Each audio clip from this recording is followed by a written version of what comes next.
It's a beautiful Sunday evening. Good evening and welcome to Iron Port here on Metropolitan Television. Iron Port is proudly brought to you by the Ghana Revenue Authority, GWEL PLC, Serene Insurance, Ghana Link Network Services, Meridian Port Services, MPS, and indeed Phoenix Insurance. The show is proudly powered by the Ghana Ports and Harbours Authority-GPHA, and our media partner is the Business and Financial Times, the BNFT. If you want to have a grasp of all that transpired in the show tonight, make a date and grab the Thursday edition of the BNFT, and you'll be able to see all that happened here on the show. Tonight, we are streaming live on our social media pages. On Facebook, we are streaming live at Ghana Ports and Harbours Authority. Ghana Ports and Harbours Authority. Still on Facebook, we are streaming live at Port of Tema. And on YouTube, we are streaming live at Iron Port. Now, we are going to be getting interactive with you, and so all you have to do is sit back, relax, grab your phones, and send us your messages and comments ahead via our dedicated WhatsApp line, which is 0538 037353. 0538-037353. When the time is ripe and I pick signals from the production team, we shall activate the phone lines for you to call in and contribute to the discussion. My name is Kennedy Mona. We are going for a quick break. When we return, we'll continue the show. Please stay with us.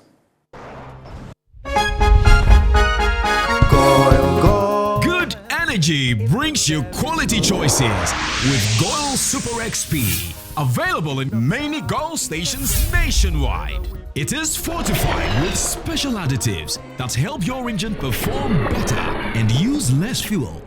Branch into a Goil station today and energize your ride with Goil Super XP, compatible with most vehicles. Goil Super XP will feel ya, huh? Will be feel. Goil, good energy. Yeah, yeah. Electricity, then pay your taxes. Yeah. Our taxes, our future. Because you see, without our taxes, we wouldn't have good roads, good schools, better hospitals, street lights, and other very important social amenities. When we pay our taxes, we give our children free and quality education. Talga, my money too small. Why should I pay my tax? Look, small. Salifo, it doesn't matter how small or big your business or income is, you still have to pay your taxes.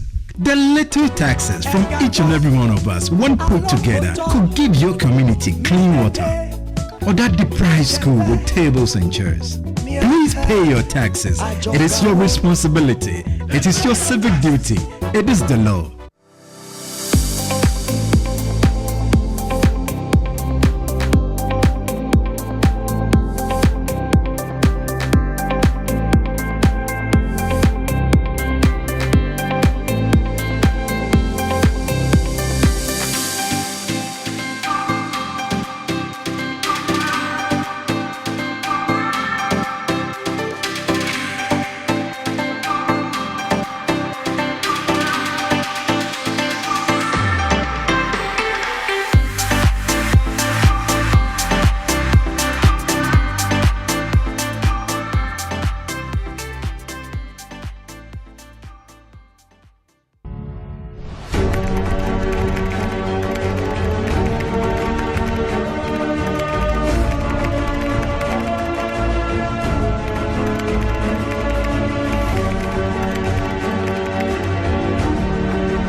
MPS Terminal 3 is Africa's new state-of-the-art container terminal at Tema Port.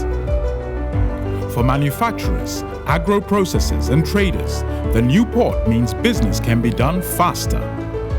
This infrastructure boost will improve Ghana's port handling capacity, connect more trading routes, and oil the engine of growth for the economy, creating greater opportunities across all sectors as Africa's markets merge and become the largest trading bloc globally. MPS, we connect, you thrive. Business and life can be like the sea sometimes. Sometimes serene, sometimes calm, sometimes turbulent, and at times it brings the unexpected.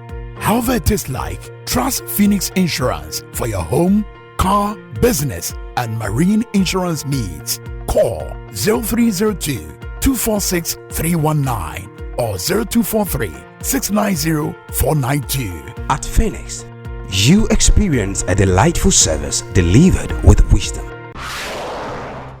All right, welcome back. We are now going to take a look at the happenings in the port and shipping industry in the course of the week. And indeed, in the course of the week, the Center for International Maritime Affairs Ghana, that's CIMAG Ghana, had cause to announce the fact that they had been granted UNCTAD observer status. We'll bring you what we know about that particular event, plus the fact that, indeed, GPHA also held a customer service week during which truck drivers were celebrated and honored.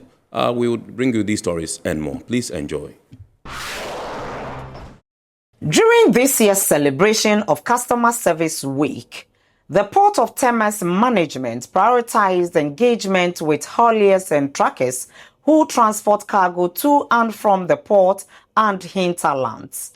Under the theme Above and Beyond, which underscores the Port Authority's vision of supporting and championing innovation within the cargo trucking industry, this year's celebration was characterized by a driver's derby and free health screening, among other interactive sections, all geared towards honoring cargo truck drivers whose role in the shipping value chain remains indispensable. During the derby held at the GPHA Truck Park, the director of the Port of Tema, Sandro Poku, highlighted the pivotal role truck drivers play in the success of the port business. Without you, our ports will be mere gateways with goods stranded and businesses left waiting. Your pivotal role in ensuring that the logistics chain operates smoothly cannot be overstated. You go far beyond the wheel, providing essential services that keep our economy alive. While recounting key developments within the port setup aimed at enhancing customer experience, she touched on the truck and trailer identification and inspection process being implemented to guarantee the safety of drivers and goods in transit. The ongoing truck and trailer identification and inspection process conducted by ACVL is one of several initiatives we have put in place. This is not just about compliance. It is about ensuring that both goods and drivers are safe on our roads, contributing to a more efficient and secure supply chain. On his part, the Executive Secretary of the Joint Association of Port Transport Union, Ibrahim Musa, praised the efforts of the Ghana Port and Harbours Authority for being at the helm of reforms within his organization, which have not only improved the welfare of members, but also injected efficiency in the conduct of their business.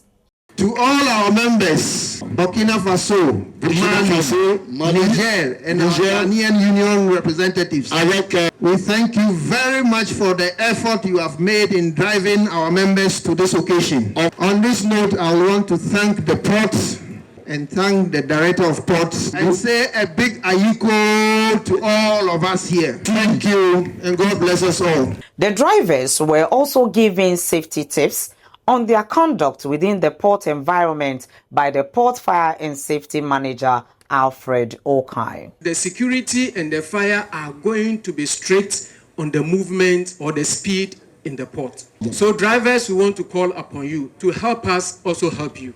So remind yourself that speed limit is 30 kilometers. We also want to remind you that it is prohibited for a driver to drive at the same time making call, or driving and having earphone in there.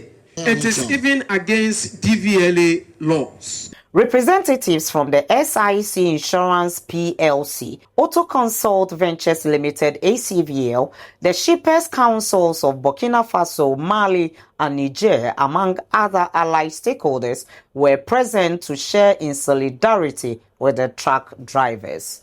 SIC as a company is very proud to be associated with you.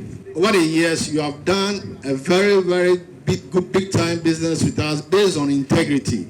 We have actually supported you, and you have also been very truthful to us. And in this interaction, we have done a lot of informal research with you. And our conclusion in the research is that votre travail est très difficile, mais vous êtes content. We are working with GAPTU your leadership. In collaboration with Jireh Eye Clinic, GPHA's Health Services Department also provided free health screenings and discounted treatment for more than 100 drivers. This included eye tests, blood pressure and blood sugar tests, among others. A principal nursing officer of the GPHA clinic in Tema, Juliana Kodo, underscored the relevance of the exercise and urged the drivers to have regular checkups. I see it as something very important and a good thing to be done, because most of these drivers are so busy that they don't even go to the hospital. The fear and the waste of time some of them think it will cause them. But bringing this exercise to their doorsteps is a very good thing, and to allow most of them to come and check their sugar and blood level. Some are already aware they have the diagnosis, but they were not going for treatment or they were not taking their medication. Most of them too were not aware. And I think if this thing is done frequently, we'll be able to reduce the lot of unfortunate and preventable disease that are happening among our drivers. Alhaji Shamsu Babayaro is chairman of the Joint Association for Port Transport Unions. We are so much proud of what we are doing to the poor and the country, because it's like we have been, the good work we do, people have detected that. So today they have come to check our drivers, see their health. Maybe some of them have a bad vision. Today we can know, so that we let them go for treatment that can reduce accidents on the road. So in fact, we value what you are doing for us so much.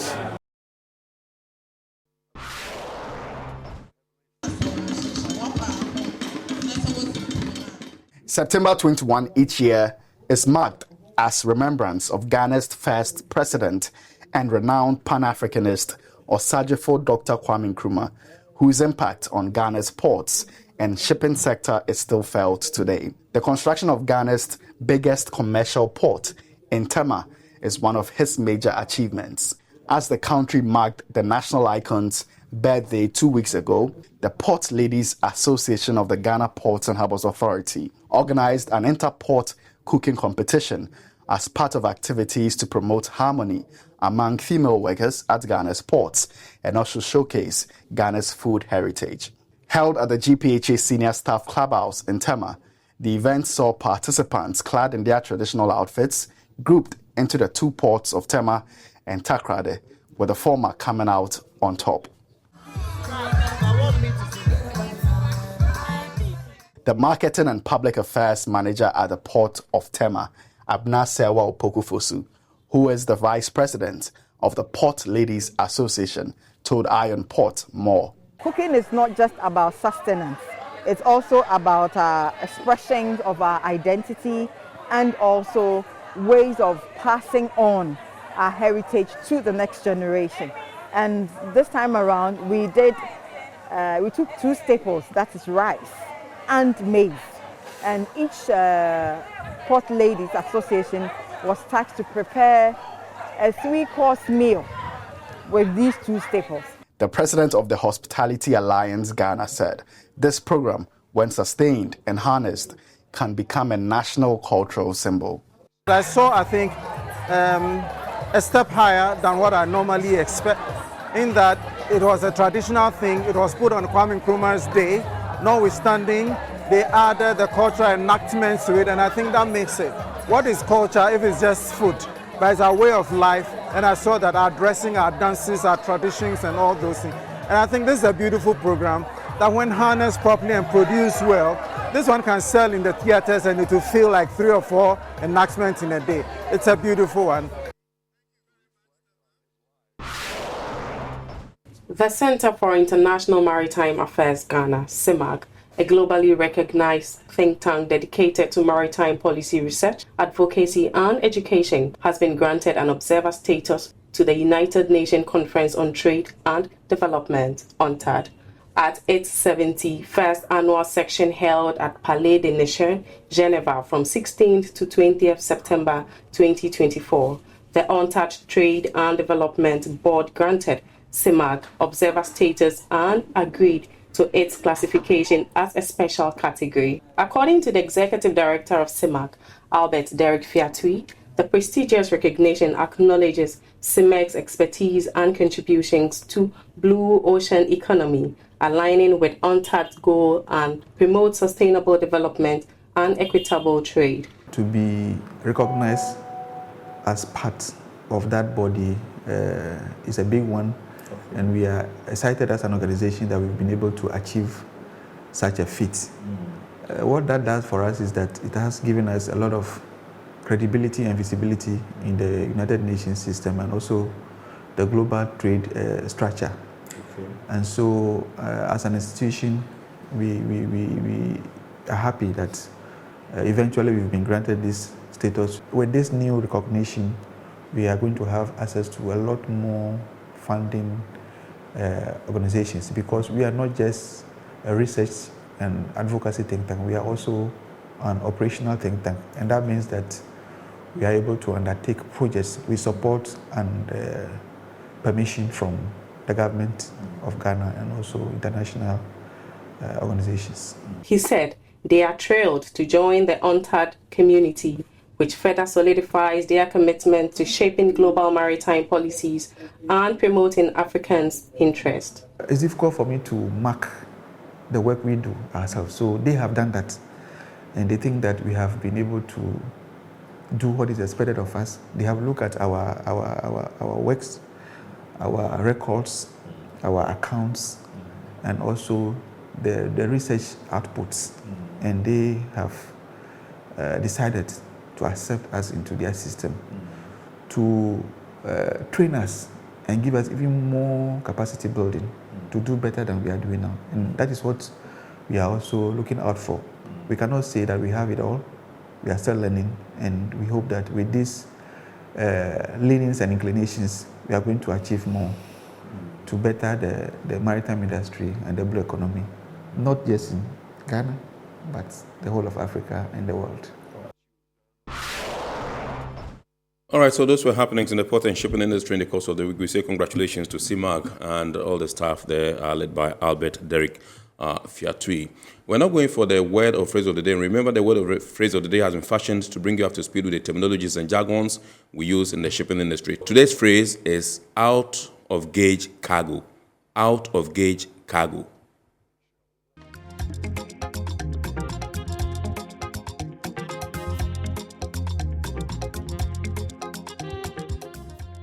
Out of gauge cargo describes break bulk cargo, which is not suitable for stuffing into a standard container due to the cargo dimensions, and which requires the use of special equipment like flat racks, platforms, or open top containers.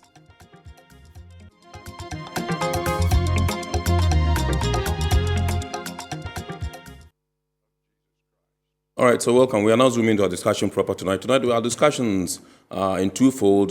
First of all, we would come your way with something from the International Maritime Hospital. We are in the month of October, and everybody knows in Ghana or the world over that when it's October, it's Breast Cancer Month. And one organization or one institution that has stood out in all of this is the International Maritime Hospital. They've been at the forefront of sensitizing and educating the Ghanaian populace on how to take care of themselves in matters relating to breast and breast cancer and their health as far as breast is concerned.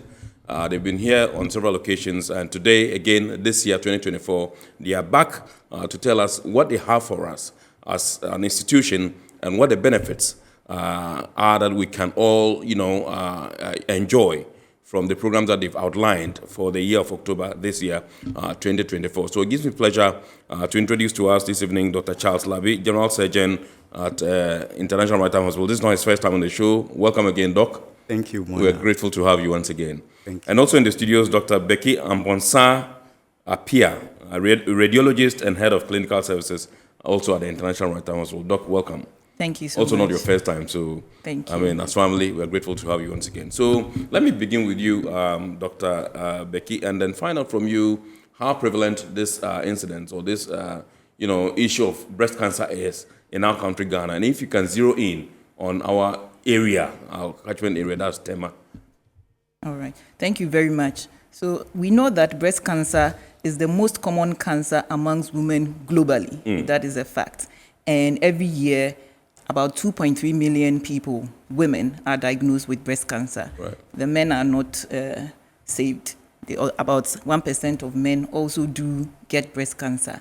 When you come to Ghana, every year, over 4,500 women are diagnosed with breast cancer. Right. In our hospital, for instance, International Maritime Hospital, last year, we had about 8% of the women who were screened for breast cancer who came to do mammogram. About 8% of the findings were suspicious of cancer. Right. And for them, we had to go on and do further studies to ensure that they had it or they didn't have it. Out of that, we had about 22 women testing positive and undergoing treatment. 22 for this year? Last year. Last year. Currently, we have about 42 women. 42? Yes, currently. Okay. All right, so let me come to Dr. Labi and find out from you some of the most common symptoms that Ghanaian women and men should be aware of, and how they can conduct self-examinations. Apart from, we understand that you have to, feel the this and that. There's a lump or something. What else should we be looking out for? Thank you. So, breast cancer is often asymptomatic. Usually, the early disease doesn't come with symptoms. Right. But when it progresses, you tend to identify a lump. And a new lump is the commonest finding when it comes to the symptoms of breast cancer. Right. Right. So, with the lump, it's often painless. You will not feel any pain. But because it's painless, people don't really pay attention to it. So, before they realize, it has grown to become bigger. And I want to state that about 90% of the lumps are not cancerous. Okay. So somebody will come to you that, oh, doc, I have a lump in my breast. You have to assure the patient that, oh, having a lump does not mean that you have a cancer. Yeah. So apart from the lump, which is the commonest finding or the symptom, there is also some kind of skin changes. So with the skin changes, either you have an orange peel appearance, that's like some minute pores. If you look at the outward appearance of an orange peel. Right. And then apart from that too, you have some redness or thickening of the skin.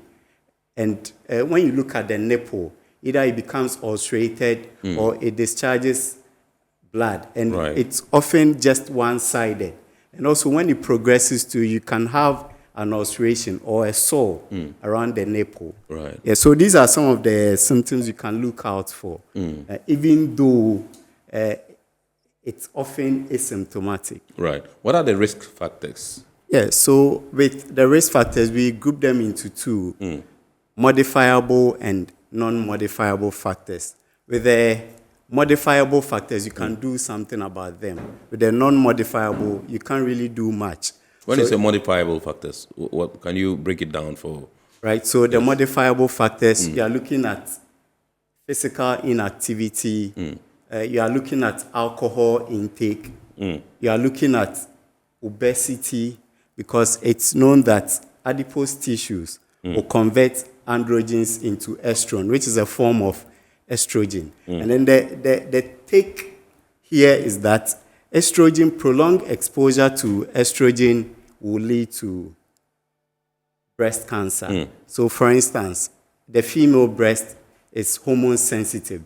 I say it's hormone sensitive in the fact that when you take a boy and a girl at the age of, let's say, 11, once puberty starts, there is female secondary sexual characteristics. So when it happens that way, the female will tend to have estrogen. Right. So with time, because the estrogen has receptors in the breast will tend to become bigger.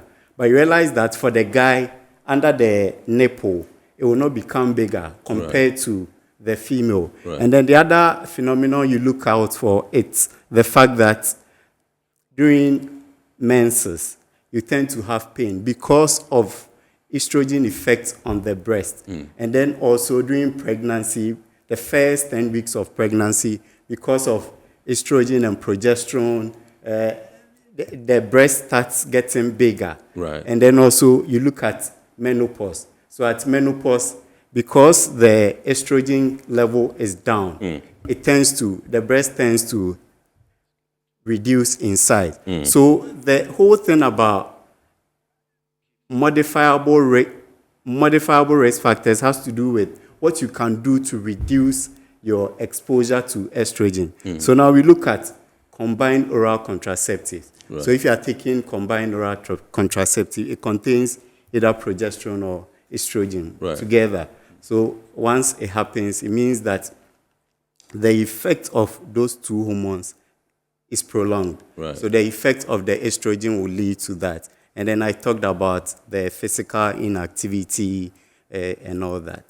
And then sometimes when you are exposed to radiation and some chemicals. All right, so just an additional, a quick one before I move to Dr. Becky, and find out from you, which class or age group are more at risk of, getting breast cancer? Okay, so averagely, the people who have been diagnosed with breast cancer in Ghana, it's about 48 years. Okay. Relative to the white people, which is about 62 years. Okay. Right. So we look at, just to tie it down to the risk factors, which are non-modifiable. Right. For instance, if your menses will start early, that's early menarche, before 11 years, or if your menopausal age will go beyond 55. Right. If you're a woman, no offense, you don't get pregnant before the age of 25, your risk of getting breast cancer also increases. High. Does it have anything to do with the sucking of the breast by, babies or something? I'm not talking about men, please, doc. I'm not talking about men. I'm talking about the babies. If you say if one does not give birth by age 25 or 23, the fellow stands a risk.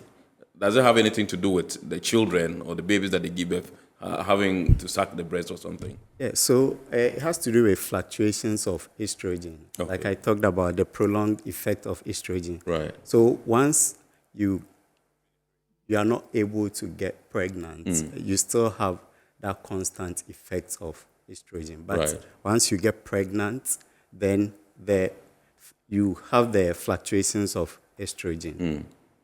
Okay.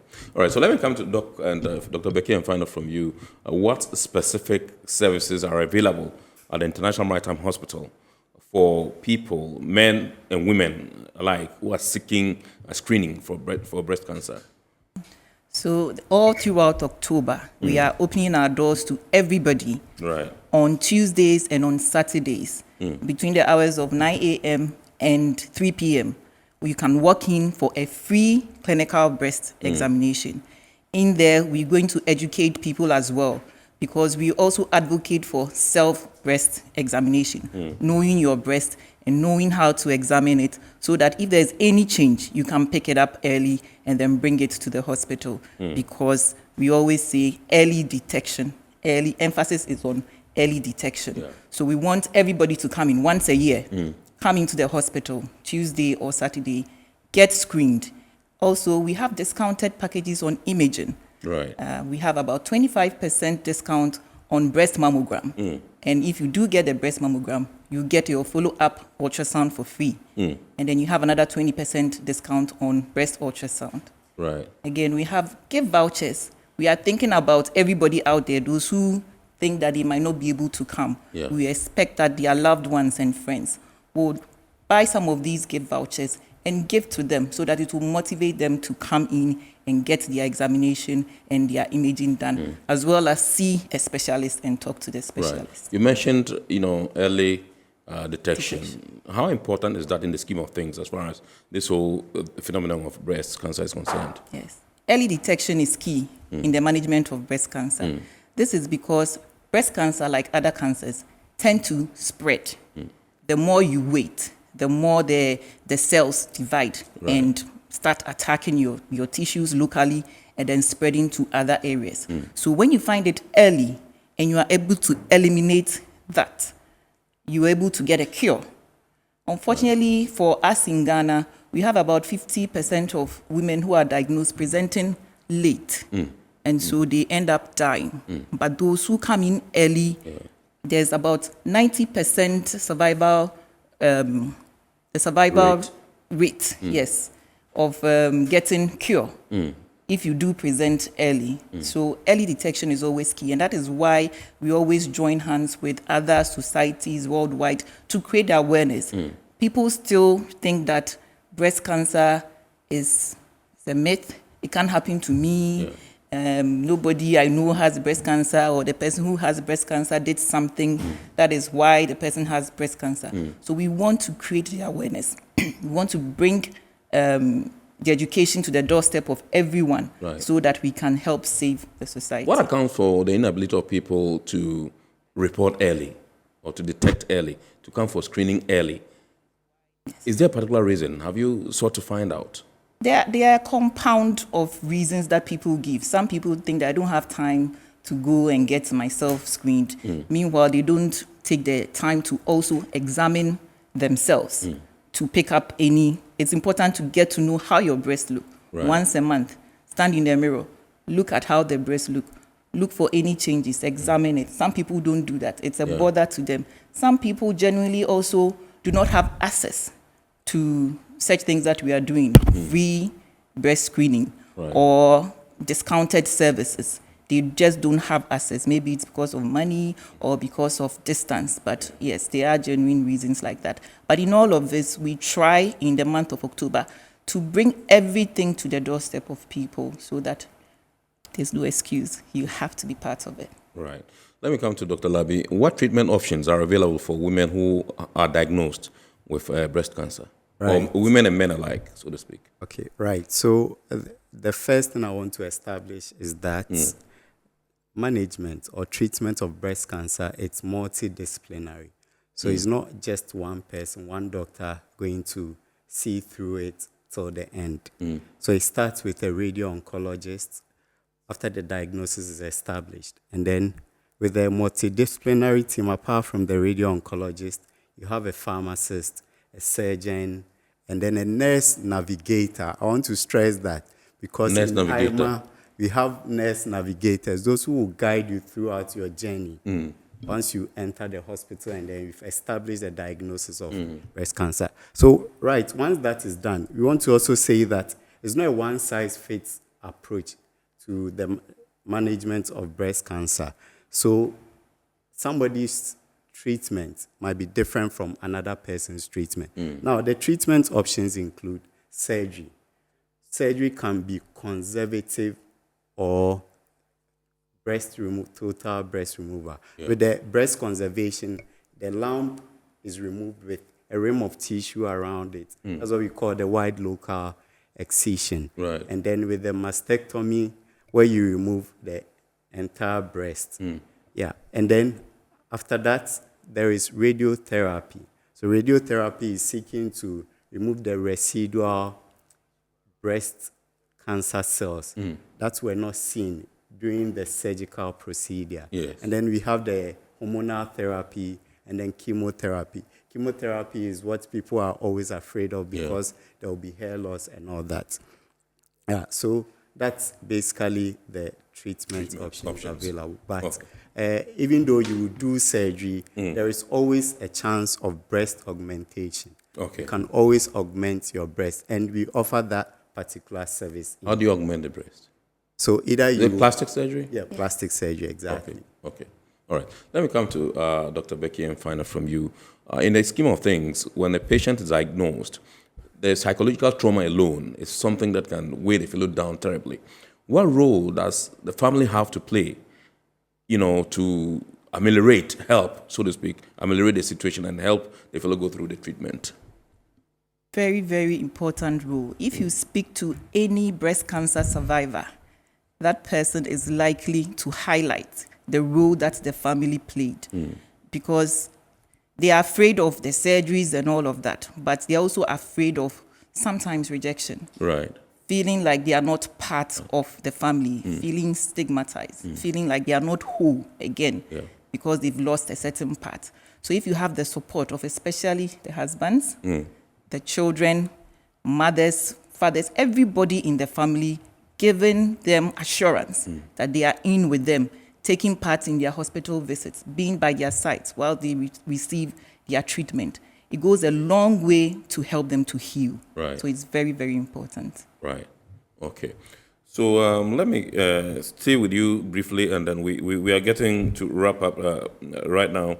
And there seem to be, you mentioned earlier that some people think there are myths around it, and that they cannot have or contract, breast cancer. Can you break this particular myth and explain to people why, it is something that can occur and happen to anybody at all? Yes, I'm going to take part of that, and I'll let Dr. Labi also come in, absolutely. Yes, I'm going to take some myths surrounding imaging, especially mammogram. Right. So you have a myth like mammogram is so painful. Thereby, people think that if I go in there, they are going to cause pain. So I will not even go and screen. But mammogram is very, very important because it detects some of the lumps that palpation alone or touching or feeling alone cannot see. And then there are also very small, tiny dots that we call calcifications. Right. And we know that when we find these in the breast, there's a likelihood of there being cancer. Right. So mammogram helps to pick these ones. So it's important to do mammogram. So it's not painful. Right. What may be painful to me may not be painful to you. Exactly. But the imaging itself, the procedure itself, is not painful.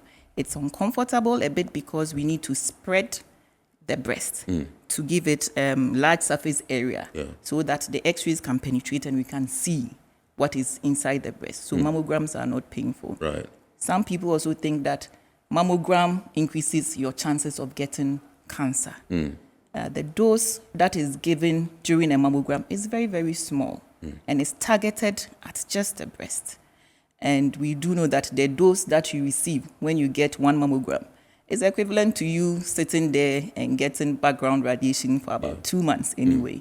So there's low risk in doing mammograms.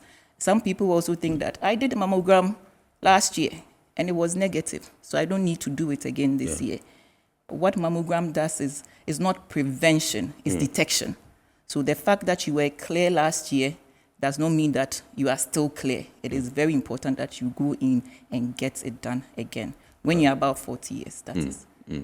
Well, there are those who also believe that, I'll come to Dr. Lavi to add up, but let me find, there are those who also believe that, or who say that the women, wives, should allow their husbands play with their breasts. Does that help in any way? It helps in one sense. Okay. The fact that whilst you are playing with their breasts, it's likely that you know your wife's breast.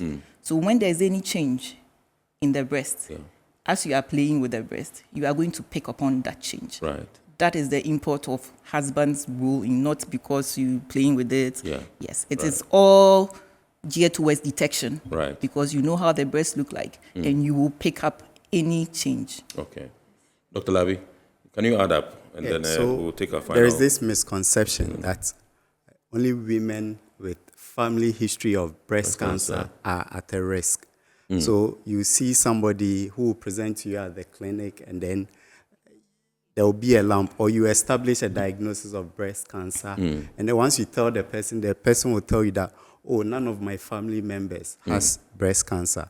It's actually a myth, because most women diagnosed with breast cancer do not have a family history of breast cancer.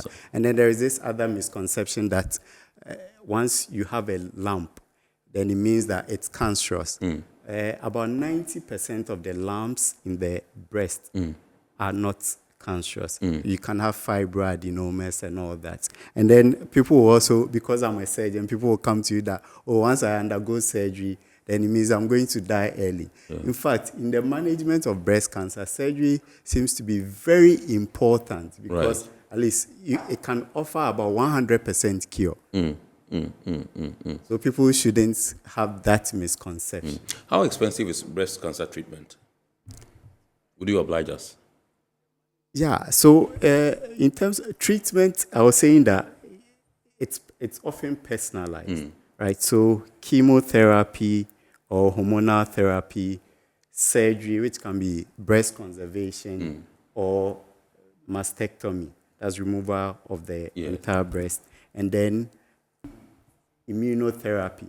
But these ones, because IMA has partnership agreements with some other companies, it's actually subsidized. Okay. And the cost of surgery too, it's subsidized. Right. All right. So let me come to you, Dr. Becky, finally, to find out from you, during such months in October, where you are agog with activities all over the place, are there any institutions that you collaborate with to ensure that the month is effectively utilized so that you are able to reach, as many people as possible in terms of screening and all that? And if you can also outline some of the programs you've lined up for this month, so that we can wrap up. Okay, thank you for that.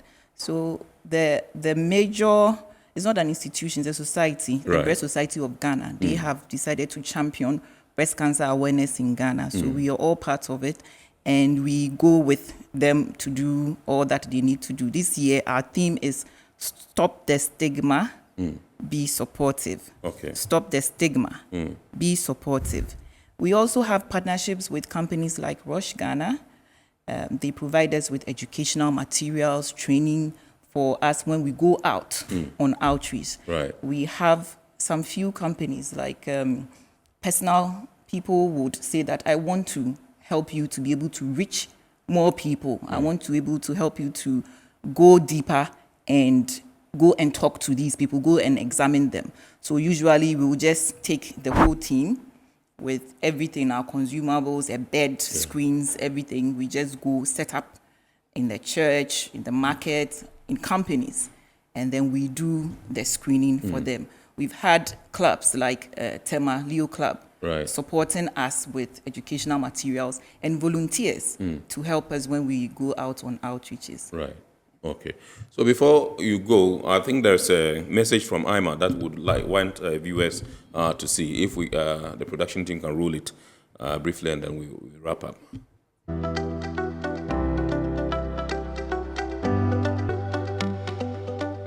October is Breast Cancer Awareness Month. As part of its campaign to increase awareness of breast cancer, International Maritime Hospital is offering free clinical breast exam to the general public. Come and get checked by skilled professionals for breast cancer. This service is available on Tuesdays and Saturdays from 9 a.m. to 3 p.m.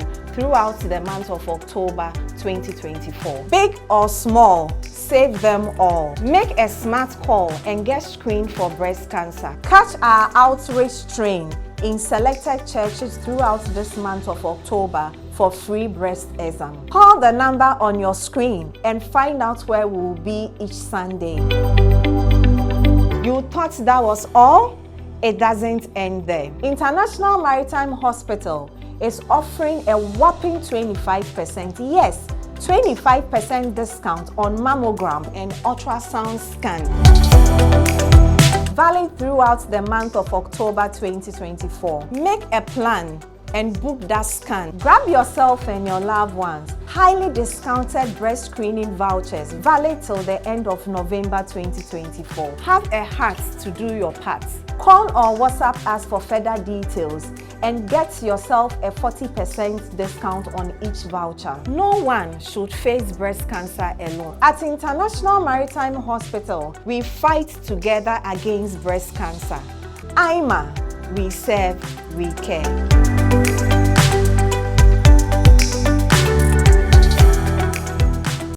All right, so that was something on the International Maritime Hospital, the month of October. That's, Pink October, they call it. And we had in the studios Dr. Charles Labi, General Surgeon, the International Maritime Hospital, as well as Dr. Becky Amponsa Apia, Radiologist and Head of Clinical Services, also at the International Maritime Hospital.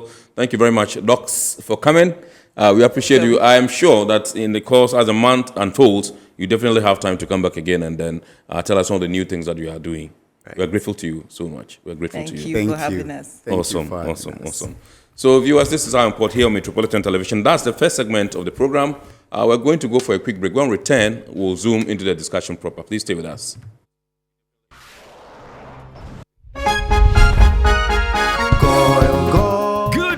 energy brings you quality choices with Goil Super XP. Available in many Goil stations nationwide. It is fortified with special additives that help your engine perform better and use less fuel.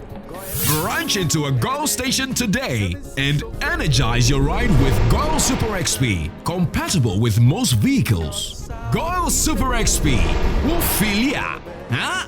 Wubefi. Goil, good energy. Ja, ya, ya. Electricity, then pay your taxes. Yeah. Our taxes, our future. Because you see, without our taxes, we wouldn't have good roads, good schools, better hospitals, street lights, and other very important social amenities. When we pay our taxes, we give our children free and quality education. Talga, my money too small. Why should I pay my tax? Look, small. Salifo, it doesn't matter how small or big your business or income is, you still have to pay your taxes. The little taxes from each and every one of us, when put together, could give your community clean water or that deprived school with tables and chairs. Please pay your taxes. It is your responsibility. It is your civic duty. It is the law.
MPS Terminal 3 is Africa's new state-of-the-art container terminal at Tema Port. For manufacturers, agro-processors and traders, the new port means business can be done faster. This infrastructure boost will improve Ghana's port handling capacity, connect more trading routes, and oil the engine of growth for the economy, creating greater opportunities across all sectors as Africa's markets merge and become the largest trading bloc globally. MPS, we connect, you thrive. Business and life can be like the sea sometimes. Sometimes serene, sometimes calm, sometimes turbulent, and at times it brings the unexpected. However it is like, trust Phoenix Insurance for your home, car, business, and marine insurance needs. Call 0302-246-319 or 0243-690-492. At Phoenix, you experience a delightful service delivered with wisdom. All right, welcome back. This is our report here on Metropolitan Television, and we are back in the second leg of our discussion for tonight. And tonight we are taking a look at how to promote professionalism and indeed secure the welfare of truck drivers who ply our transit corridors here in Ghana. And this topic comes about because up until the completion of the reform process for the trucking sector of the port operations, the sector appeared quite disorganized and difficult to engage properly at the policy level. Now, we are seeing the new phase of the trucking sector that is further energized by a number of bold initiatives. That's what we're going to be talking about tonight. We're going to take a look at some of the people behind this transformation that has impacted or affected the trucking sector in our country, particularly when it has to do with those involved in the transit business. It gives me pleasure tonight to introduce to us Mr. Eugene Ohiming, who is Head of Research and IT at the Joint Association of Port Transport Unions, that's JAPTU, Ghana. Good evening, sir, and welcome. Thank you very much. Awesome. And also with us in the studios, the Ogboro himself, Mr. Ibrahim Musa, who is the Executive Secretary of the Joint Association of Port Transport Unions, JAPTU, Ghana. Good evening and welcome. Good evening and thank you for not your having first us. time. You, not your first time. Is this your first time? No. Okay, I think, we spoke on the show before. Absolutely. Right, so we're going to find out from you some of the things that you are doing, where we are at the moment. Then we'll zoom into the future, where we are going. All right. So I think you are best suited, Mr. Musa, okay. To respond to that. Right. Thank you very much for having us. Yeah. And then good evening to our cherished viewers. Absolutely. It's almost impossible to talk about the accomplishment of JAPTU as an entity without paying tribute to the visionary leadership of General Manager, Marketing and Corporate Affairs. Mama One. Real Esther one, yes. Jebidonko, yes. Madam Esther Jebidonko, Right, because yeah. to be able to rally at that time 11 individual associations who have worked over the period in silos and have come to be comfortable doing things alone, getting them to rally around a common vision was not an easy task. So whatever gains JAPTU is making today, we give nearly all the credit to Auntie Esther for staying the course and believing in the potential of the sector. Now back to the substantive question itself. Yes. JAPTU, as some may be aware, is actually the abbreviation for the Joint Association of Port Transport Union. Now our mandate as a union is to provide a defined structure for the operations within the tracking sector of the port. We're supposed to help bring some standards and then coordinate the activities within the industry and provide some space for predictability, which will be useful for other stakeholders to plan and work with us. Right. Most importantly, as an umbrella body, JAPTU serves as a conduit in policy discourse and also in conducting advocacy actions to ensure that we are able to create the required congenial environment for operators in the tracking sector to thrive. Right. You and I will admit that the plight of a driver in this country is one of the worst among the working class in this country. These are people who spend lots of hours under very difficult conditions and are poorly remunerated. And yet, the passion and the commitment they exhibit towards ensuring that this economy runs is something that we don't think has been properly acknowledged. Right. This is where JAPTU takes its inspiration from, that this must change. We need to position the union in a manner that offers drivers that safety net, gives them the assurance to focus on their primary responsibility, which is to move cargo safely and speedily to the prescribed destinations. This a driver cannot do if they are left to wonder as to how they are going to secure their future. Truck owners, as we know, invest in insuring their trucks. Cargo owners even insure their cargo. Right. But who takes care of the interests of that driver? The driver with whose skills and strength all of this thing becomes a viable business. Yeah. And we think that as a union, if anybody at all has failed the drivers, we at JAPTU would stand up for them. We at JAPTU will put together packages to give drivers the peace of mind to focus on their work. These packages, I'm sure, as we go on, will give you details. But in essence, we just want to assure drivers that under the competent leadership of our chairman and his passion, Alhaji Shamsu, we are introducing a lot of positive change and reforms within this sector to ensure that in the next few months, we're going to change the face of the trucking industry.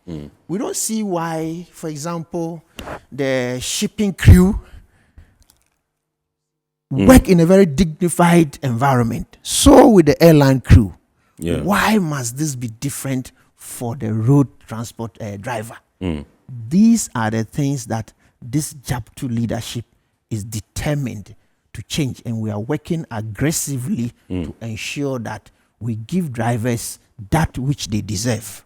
Right. I'm sure moving forward, we'll give you some more details. Yes, I'll come to Mr. Ohiming, but I'll still stay with you to tell us briefly your assessment of what transpired in the course of the week at the port, where the Ghana Ports and Harbours Authority celebrated Customer Service Week, and JAPTU was singled out for commendation and celebrated. Can you tell us what your feeling about that is? Yes, for us at JAPTU, we think this is an acknowledgement of the fact that we are on the right path.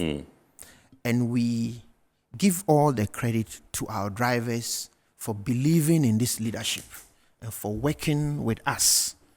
Because without them, we don't have a union. We exist to serve them, and we exist to ensure that all that is hindering their progress is removed.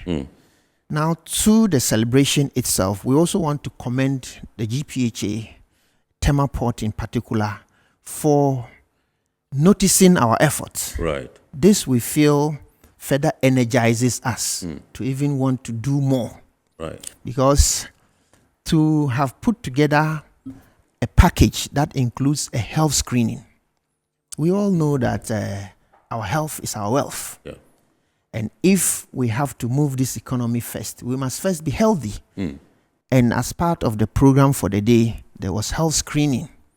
And we will commend our members because they came out in their numbers. As at the time that the team was ready to close, we still had a backlog to clear.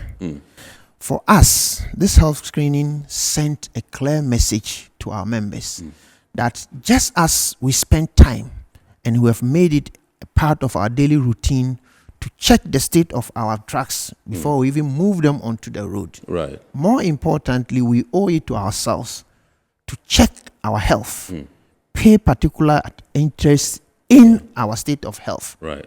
So that when we are moving around, we know we are ready to carry the business of the day. The Durbar itself, that was the day of celebration. Yes. Then that was the day we had to give ourselves a standing ovation. Right. That look, for all the challenges that we have to endure, we have still stood strong, and we have never disappointed the port, and we have never disappointed the economy. Right. And it gave us the platform to also highlight the plans that JAPTU has for our members. On the day, we mentioned the welfare packages, the driver provident fund, the driver fuel procurement discount arrangement. We also talked about the driver life insurance policy. These are just teasers. We have a lot more, and I'm sure if Mr. Ohiming comes on board, he has just too many good things to say. But then the celebration itself, we say, went very well. Right. All those who were present were very happy. The program was well designed. The execution was excellent. The participation of our guests was super.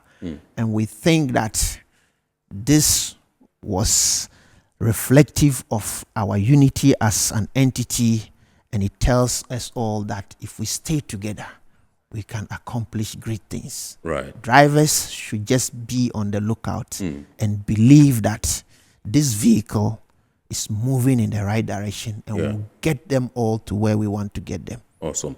All right, so as part of the restructurings, the transformation and innovation that you're rolling out at JAPTU, we understand that you are issuing ID cards to these drivers. I want to find out from Mr. Ohiming here how this is being done, who qualifies to hold the card, and what the benefits are to these drivers. Well, thank you very much for the question. For the cards, we are not just issuing PVC cards. Right. We are issuing chip-embedded cards for these drivers. One of the challenges we were having previously is to trace drivers if there's an issue. To even trace them. Sometimes the driver will come to work and there's a problem and we don't know who to even call. So as union, the leadership decided to have a very credible data at the end of the day, whereby we had to take several data points from these drivers, trickling back all the way to next of kins, children, wives, guarantors in this event. Now, every driver working around the port qualifies. It will amaze you that we have even corporate trucks even trickling in to come and register their drivers for these cards. The benefits are enormous. One of the major benefits is to secure discount loyalty program for these drivers when they are purchasing fuel. Now, these are not just attaining some form of point. You are getting discount in real time. Since the card is chip embedded, some of these activities can be rolled out in real time. Another benefit that the card serves the drivers is the same card, we are using this card to issue life insurance policies for these drivers. So one ID card is serving several purposes. Since the port is running or going into an e-gate system, these cards can also serve as access points for these drivers. Now, if you don't have credible data of your members, some of these things you cannot achieve. With the able leadership of our chairman, our secretary, and the executives, they have bought into this idea of bringing technology to enhance productivity of truck drivers in Ghana and in the sub-region. Bear in mind, JAPTU does not only deal with Ghana drivers. They deal with Burkina, Mali, Niger, Ivory Coast, Togo, and even Nigerian drivers as well. So this introduction of technology is just coming in to enhance. We are not coming to disrupt any activity around the port. JAPTU is bringing a lot of value to the stakeholders and the drivers as well. So any driver working around the port qualifies for these cards. Thank you. Are you going to share with us some figures? How many drivers are you looking at covering with the issuance of the ID cards? Okay, we are looking at 18,000 drivers at the moment. Across the 6 countries that you mentioned? Across the 6 countries we are. So currently we are doing a little over 7,000. And we hope You've to issued cover already? This. Yes. Okay. And we hope to cover this as soon as possible. Because there are so many benefits that goes with this. And you could come around and see what is happening at the JAPTU office. Queues of drivers wanting to acquire these cards, because it's not just having some form of identity here, but we are providing serious benefits or entitlements for these drivers. You can only enjoy all these freebies when you have these cards. Now, we are looking at even some form of integration with some of the stakeholders. And in future, we are looking at even bringing some form of marketplace for freight forwarders, shippers, and drivers, where a freight forwarder can request for a truck. Currently, JAPTU has a very interactive website where you can even request for a truck as we speak. You can go in there and even check prices of fuel, real time. So JAPTU in this form now, as the drivers call, the new JAPTU.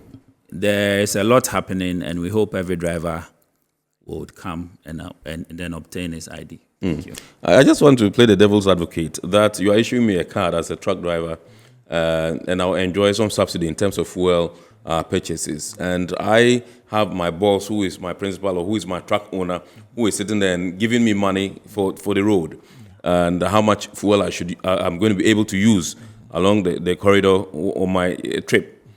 Now, I sit back and I think that, I'm going to cash in on this, freebie that's going to emanate from the subsidy that I'm going to enjoy in terms of fuel purchases. My boss says and hears that, this guy has been issued with a card where he gets some, discounts in terms of buying. So why don't I slash his fuel money? Wouldn't there be that kind of friction? No, if I can come in, it will not, because this discount we are negotiating for is a discount that goes to the card holder. the discount is linked directly to the holder of the card. The name on the card. The name yes. on the card. Okay. It is a way of rewarding the driver for picking to use that particular oil marketing company. Right. So if there's a truck owner who thinks they are going to shortchange the driver by giving them less, yes, you know, the driver will still get the same fuel for you. Yes. For example, if they need a drum to move from point A to point B, they will still need a drum. What the change here is that the driver is being given a token for buying the drum. Right. So if you, a truck owner, decide to give me less, yes, I will buy just as much fuel as you are giving me for, but we will still not complete the journey. Right. This is a program that has been so well thought through to ensure that the driver is rewarded. Because we don't want to remain in that state where drivers are on the road and a good part of their mind is on other things. Other things such as, what does my future look like? Right. This is the reason why some drivers are pushed to do journeys in shorter periods, hoping to come back, do more, and earn a little bit. Why are they doing all of this? Because the driver has not been assured that, look, you have an institutionalized arrangement that is going to safeguard your future. We want, before you can regulate this space, first of all, you need to get the mind of the driver to believe that, look, somebody has my back. Right. Do you understand me? Then you can now incrementally introduce other relevant capacity building and professionalization efforts. But if you don't take care of their basic needs, a driver has worked for 20, 30 years. For some reason, maybe the truck owner is late. The family sell the truck. The driver is left to his fate. These are things that we at JAPTU now don't think should happen. Right. The ID card that we are introducing, beyond the fact that we need to know who our members are to help us plan and target them properly with interventions that we're bringing out, one of the things that this ID card also does is that it helps us to know who is doing what transaction in the space. Right. We have had issues of cargo diversion. Why? Because people go into the system, they are not properly registered. You don't know who is doing what. Anytime a truck goes missing, the whole system focuses on JAPTU. Yes. We are doing these things to ensure that there is foolproof traceability. Because in the registration, our IT team have so designed this system that you don't only come register as a driver. You also bring two guarantors. Right. And you do this registration through a parent association. Right. Who is the affiliate association. So we have multiple layers of traceability. Right. It makes JAPTU a more competent filter right. in the space. Right. Because at the end of the day, part of what we are giving to the industry is also security. We want to ensure that once your truck picks cargo from the ports of Ghana, right. you can go to sleep. The cargo will be delivered. Right. If for any reason we have to trace, with a click of a button, we should be able to give you all the information that will help you trace whoever you need to trace. This we can achieve if our members are not registered. Right. Fortunately, there's technology. And our brothers here are working so hard to make sure that we are working with the latest level of technology. Right. The system we have has even artificial intelligence built in it to the extent that we are able to profile risk levels of transactions. Wow. That's quite advanced. We have done this. We have, raised red flags. We share the information with SIC. We share the information with customs. All of this is to ensure that if anybody brings their cargo to the ports of Ghana, right. they can go to sleep. We are bringing real value not only to the drivers, right. but to the maritime industry as a whole. Agents are going to benefit immensely from this.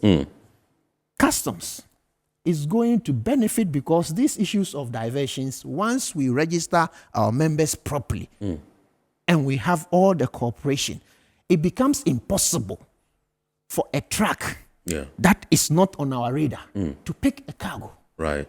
And we think these are real value we will be giving to shippers. Absolutely. These are things that we are doing to show that if there is any port in the sub-region where you can go and do business and go to sleep and be sure that what has secure. to be delivered is delivered, then you must work with the ports of Ghana. Right. These are tangible values.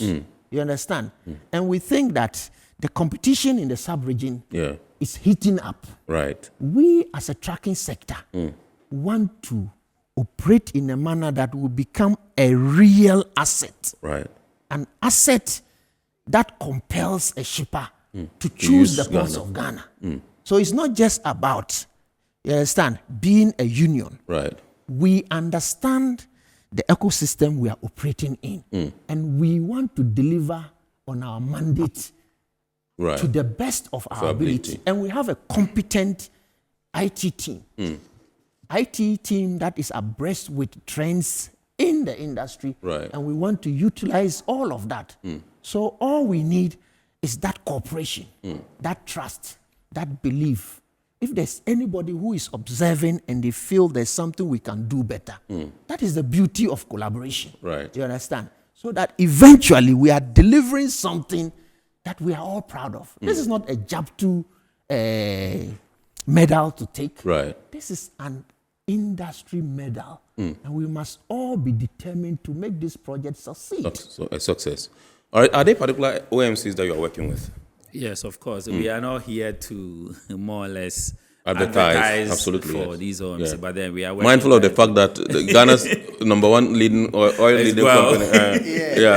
Obviously, they are on the table, but yes. So we are working with them closely. We are not even just creating discount cards. We are creating some form of merchant arrangement where these drivers can walk in to these filling stations and even withdraw money. Okay. Because we are linking their mobile money wallets, their bank account to these ID cards because they are NFC enabled. Right. So a driver can just walk into these stations and even deposit money on his card and then withdraw money as well. So we are trying to bring some form of value to the driver, to the stakeholder, and to all the people in the ecosystem. Yes. We, as I said earlier, the load board is something that is going to bring a lot of change because the leadership made us conduct a rigorous research to find out the pain point for our agents. Right. And in the chain or in the scheme of affairs or the route to market, the agents are the people requesting for the trucks. And one of the things they said, they need reliable and credible drivers. Drivers, right. That is what the union is doing now. Coming up, filtering and making sure the drivers we give out to these agents are professionals. Professionals. With the appropriate expertise and experience. Exactly. Okay. So we even have a lot of package as far as training is concerned for these drivers as well. You mentioned insurance. Can you tell us what this insurance policy for the drivers is about? Okay, so we have two main type of insurance we are looking at. The life insurance, which is one of them, whereby a driver is entitled to some form of package at the end of his service. If you say at the end of his service, in Ghana, we have ages where employees shed off the space. It's rather unfortunate or fortunate for the drivers that some even go beyond 70 and even 75. So we have a scheme where if you attain a certain age, there's a package that is being given to you. Right. Then we also have health insurance packages for these drivers as well. So these are the two main. And there's even a third one. There's a provident fund also for these drivers that we have negotiated for with the able leadership of our chairman, Alhaji Samsu, and then able executives. Right. Thank you. Okay, so yes, let me come to... Yes, and that's also to add a little bit. You realize that, like I said earlier on, truck owners will insure their trucks. Cargo owners insure their cargo. Yes. But who insures the driver? Right. There are times that drivers become critically ill or permanently disabled in their line of duty. as things stand now, when such an unfortunate incident happens, the driver only has God to look up to. Part of what the union has brought on board is to have discussions with the insurance company to say that, look, we are matching all our members to your company to procure insurance. And the incentive that we are going to trade off on is that once they insure their vehicle with you, you're going to offer them a life insurance cover. Right. As an addendum, something that the driver doesn't have to pay anything for. Yeah. But because we have mobilized the numbers and we're bringing you business, this is what we're expecting in exchange.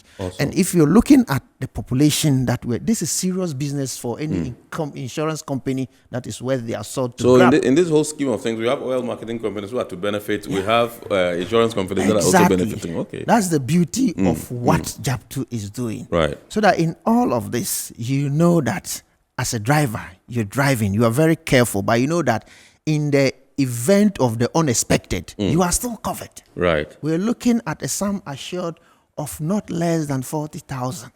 That is what we're demanding from the partner who come on board. Right. So that if anything happens, you're permanently disabled, you are critically ill, this is something you take. And this is aside the Provident Fund. Right. You understand? And we're doing all of these things to give the driver that peace of mind. Drivers are sacrificing so much and are getting so little. Right. We think it's about time. As a matter of fact, it's long overdue that drivers get what they deserve.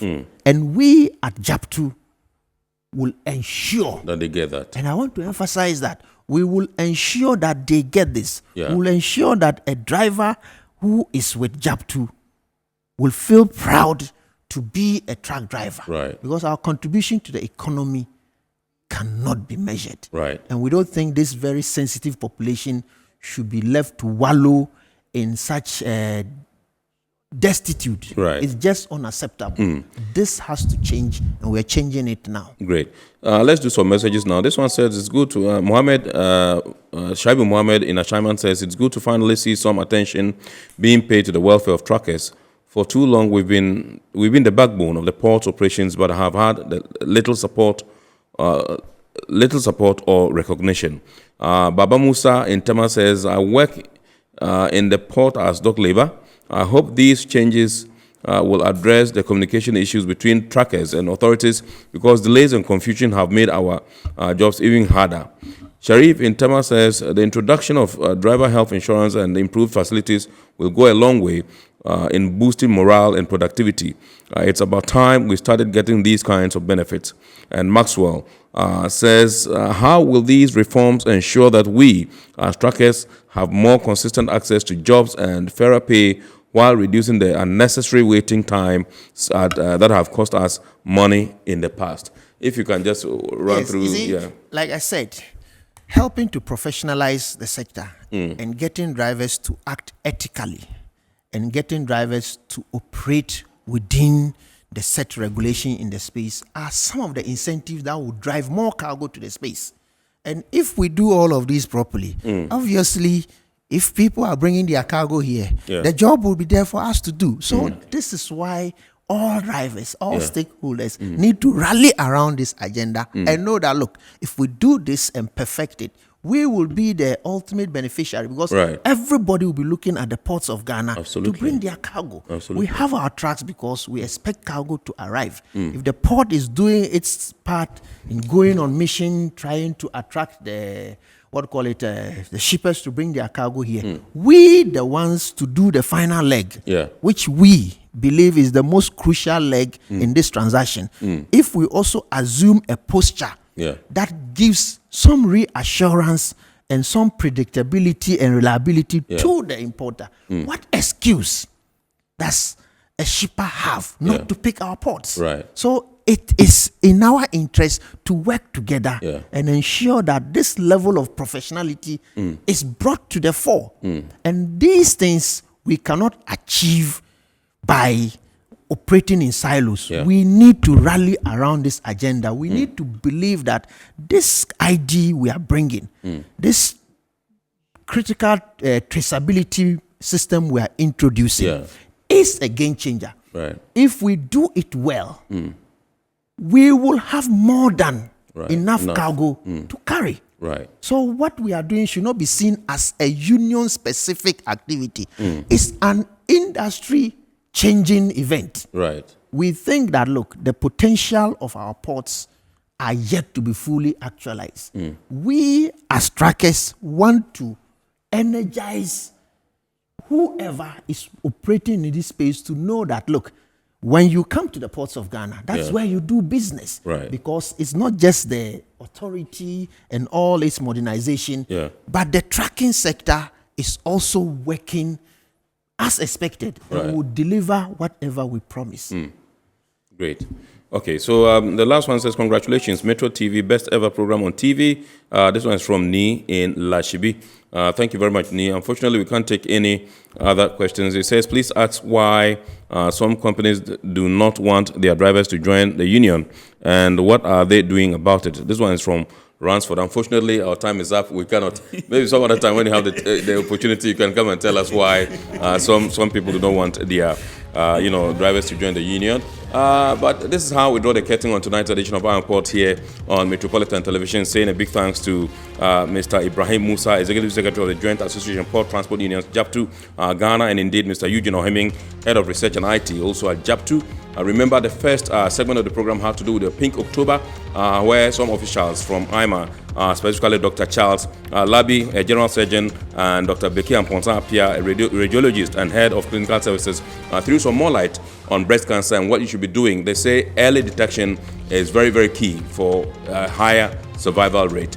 And so we thank you so much for being a part of tonight's edition of the program. God willing, next week we shall bounce back with another wonderful edition of your favorite Iron Port program. Remember to watch the abridged version on Ghana Television on Wednesday at 8:30 p.m. My name is Kennedy Mona. We entreat you to keep watching the rest of our programs here. We wish you a super week ahead, and God bless you for watching. Good evening.